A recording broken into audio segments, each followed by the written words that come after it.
What's up, world? It's your boy, B to the C. Hit me up on all social media at The Grind Calls. That works for Twitter, Instagram, and TikTok, because you know The Grind's TikTok is fire. Don't forget to check out thegrindcalls.com for all your pop culture positivity. Sounded good.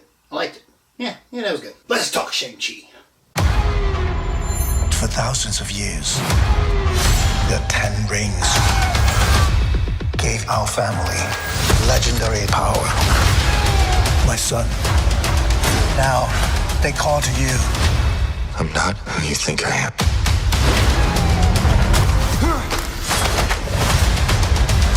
Marvel Studios Shang Chi and the Legend of the Ten Rings. Rated PG-13.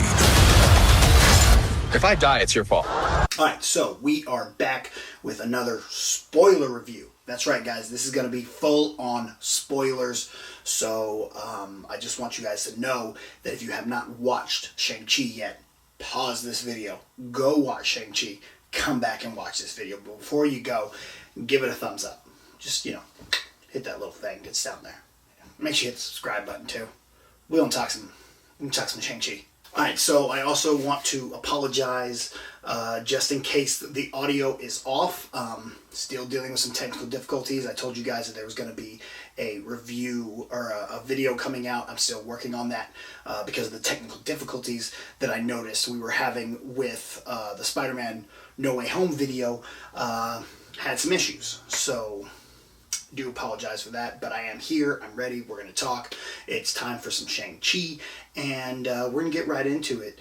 Once again, spoilers, so be careful. Tread lightly if you're going to stay. But Shang-Chi is the newest MCU film and is the first one since, I think, Spider-Man Far From Home to be released in theaters, and only theaters.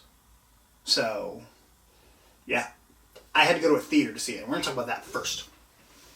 I know there's a lot of people that are trying to make the theater experience stay, and people want to go back to the theaters and all that. And I'm sorry, I just don't. I don't like the theater going experience anymore.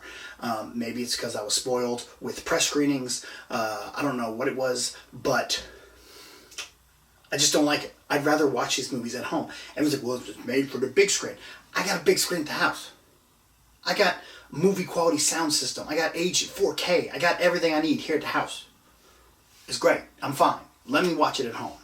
I'm perfectly fine with theaters staying around because there is time, a good reason to go to the theater. And this is also a cool movie to see in the theaters. Like, it'd be great to go with a group of friends, go watch it. But I would prefer to watch a movie for the first time in my house, where it's quiet, where I don't have to deal with little baby son of a bitch, or I don't have to deal with people bringing their families and being on their phones and being disrespectful. Like, I'm tired of that. So, sorry. I prefer the day and date release that Disney was doing, like with Black Widow and Jungle Cruise. I wish they would have done that with Shang-Chi, but I know, they have to test the waters, see how they're going to do with just a theatrical release. So, anyway, that was just my 2 cents on that. But Shang-Chi is, right off the bat, this is an incredible film. I really enjoyed everything about this movie. The action, which you're probably going to hear in every review, is the high point. Like, the fight scenes, the choreography, everything about them is absolutely insane, and I cannot tell you how much I really enjoyed everything that they did in this movie. So, Shang-Chi follows Sean, aka Shang-Chi, played by... Okay, another thing. I'm going to tell you right now. I ain't gonna get nobody's name right. Alright, look, I can't. I'm not trying to be disrespectful. I know I should learn how to pronounce them. But, bruh, my dude, I can't pronounce these names. So, Simi Liu, best attempt at it. He is incredible as our main character here. I really love, they do a very good job of bringing him down to earth, making him an everyday man, while also making him be a complete badass at the exact same time. Like, they don't go into, I thought he was going to have to learn to fight throughout the movie. But no, we just hit the gate running, and he is an absolute badass.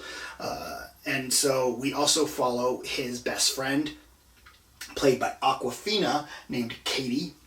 Sorry, I had to look at the computer. I forgot her name. And I was really worried going into this because I have issues with Awkwafina. she's okay in some roles. I think too much of her is a little much. But they really toned her down in this, and she did an incredible job not trying to be the overly insane comic relief, but she was still that Marvel comic relief. She still gives you that Marvel humor, but it's not over the top like she does in some films. So I really did end up enjoying her a lot in this movie. Another big standout is Ming-Er Zhang. Sorry, I tried. As Shang-Chi's sister, Zhu Sorry, I can't. I just can't do it. But she steals the show, and as we're going to talk about when we get the post-credit scenes, she really deserves like her own spin-off or a show or a movie or something, because she was absolutely incredible in this role. Next up, we have Benedict Wong makes a small appearance. Florian Munteanu from Creed 2. The whole movie, I'm sitting here watching Razor Fist, and I'm like, is that Drago? The whole movie, I'm trying to figure out if that was Drago. After, when it's over, I gotta look it up. I'm like, yep, boom, Drago. Loved him as Drago Jr. Love him in this. He's not used very much, but he's a badass, and they use him right. So, and then of course we have the legendary Tony Luang, as the do-over Mandarin, so to say. He is Shang-Chi's father, and he is our main antagonist in this. But what was really weird is as the movie starts out, I went into it seeing one trailer and going, okay, Dad's the bad guy, Shang-Chi's gonna fight his dad. Gotcha. But going into this, as it gives you the backstory of the Ten Rings and this new version of the Mandarin, Wen Wu, as it gives you the backstory of Wen Wu, the essentially the real Mandarin in the MCU, like, you care about him. I cared more for him. I was like, I feel like I'm supposed to root for this guy. So the whole movie does a great job of making you think, am I supposed to root for this dude? I don't know. I feel like I should root for this guy. Okay, jumping back to the action sequences. These really are, and you're going to hear this a lot, these really are the best action sequences in any MCU film. Now, early on, we get a lot of martial arts, really cool Crouching Tiger, Hidden Dragon type of fights, and just some really good down-to-earth martial arts fight. And then at the very end, you get your normal MCU CGI fest. Everything's going on, big battles, one team versus another team, big giant CGI fight, but it works a little more better than sometimes it can do, because we all know that sometimes it gets a little much, a little over the top, and we got to see a sky beam or something. And while the action's going on in this, our characters are doing a lot, and they're fighting a lot, and it seems to mesh pretty well, even at times when the CGI can be a little And there are a few times that the CGI does kind of cut out. So those were a few of my issues. And speaking of issues, there's a lot of flashbacks as we flash back to a young Shang-Chi, and we're learning the backstory of him, his sister, his dad, his mom, everything. And we keep cutting back and forth. Now, the flashbacks are definitely needed for the film. They kind of ground it, they give it heart, they give you something to understand the mentality of every character involved. But I was taken out of the film every time we cut to a flashback. And not for any other reason other than I wanted to see more of... I'm like, okay, cool, like, he was cool, he was a kid, he was fine, blah, blah, blah. And I know they're important, but I just wanted to stay on the main topic. I didn't want to veer off. I wanted to see this, I just wanted to stay on the main road and with the main topic. I didn't want to veer off and see the world's biggest coffee cup.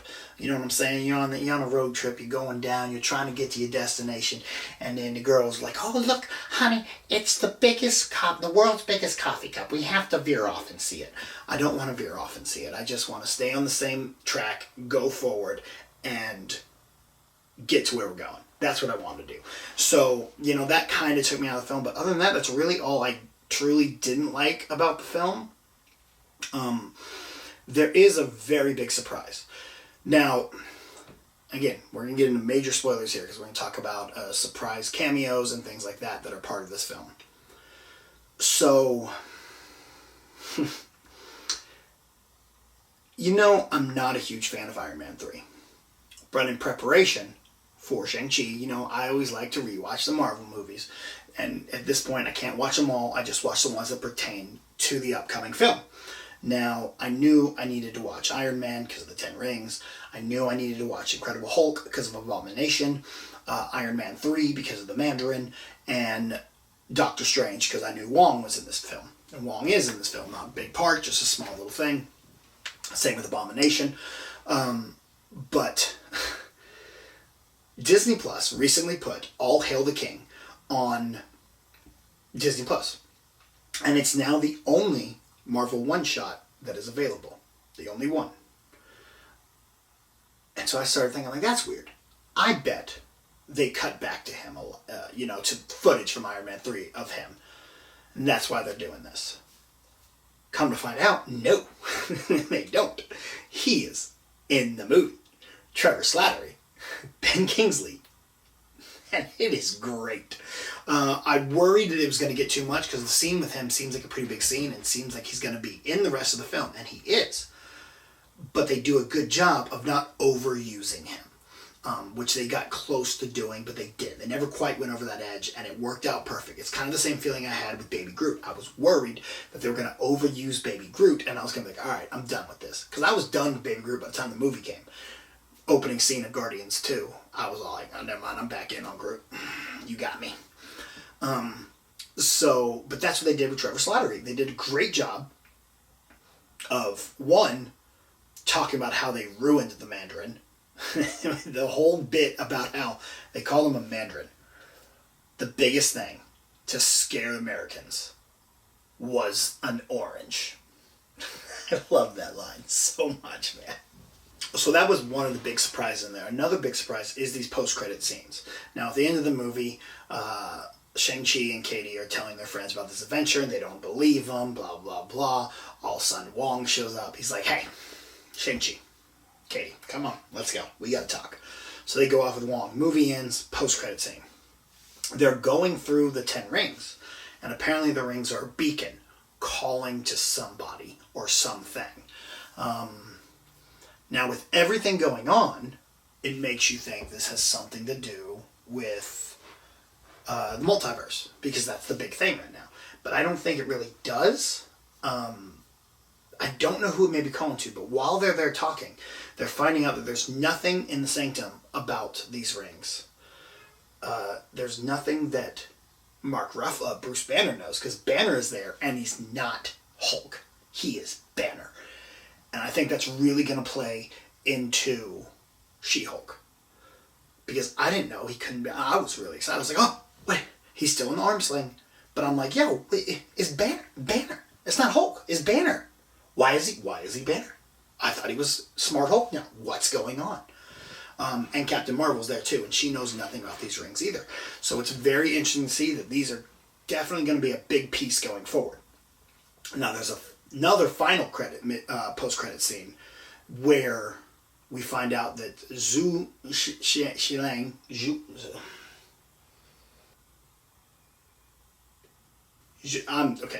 Shang-Chi's sister is now running the 10 rings. And at the end, they always say this hero will be back, Captain America will be back, blah, blah, blah, blah, blah. This one doesn't say Shang-Chi will be back. It says the 10 rings will be back. And I think we're getting either a movie about her, which I think we're going to get a series about the 10 rings and her running them. And I think that could be awesome. I am so excited, and I am all in for that. Alright, so, is that everything? Did I touch on everything I wanted to touch on? I think so. Can't think of anything else. all in all, Shang-Chi and the Legend of the Ten Rings is a lot of fun. It is an incredibly well directed, well acted, well executed film. It's such a great inclusion to the MCU, and the MCU is doing a good job. They have to keep things fresh constantly. This is why the superhero genre will continue to thrive, because there are different films. Winter Soldier is a political thriller, political thriller. Then you got Captain America, First Avenger, period piece. Ant-Man, heist movie. Doctor Strange has a bunch of horror elements to it. Guardians is your sci-fi fantasy film. They do all these incredible different genres within the superhero genre, and this is the first superhero martial arts film that is an absolute pure martial arts badass film, and I really enjoyed it. Now again, I know you guys don't know all the rankings of the movies, of how I'm going to rank films yet. There will be a video, I promise. It's coming soon, but this one, you're going to know this ranking anyway. Shang-Chi, Legend of the Ten Rings is definitely so dope. Yeah. Alright, but what did you guys think? Did I miss anything? What would you like me to talk about? Is there something, how would you like me to structure these reviews? Did you enjoy this kind of review? Is there anything you would want me to change? What did you think about Shang-Chi and the Legend of the Ten Rings? Where does it rank in your pantheon of Marvel films? Let me know. Answer the call down in the comments. Don't forget, hit that subscribe button. Give this video a thumbs up. Follow me on all social media at The Grind Calls. TikTok, Twitter, Instagram, all that good stuff. And until next time, guys, answer the call. It is very possible that there's a spoiler-free short review on my TikTok. I'm trying to figure out the logistics of doing everything, so it might be there. I'm not positive, but it might be. Might go check it out.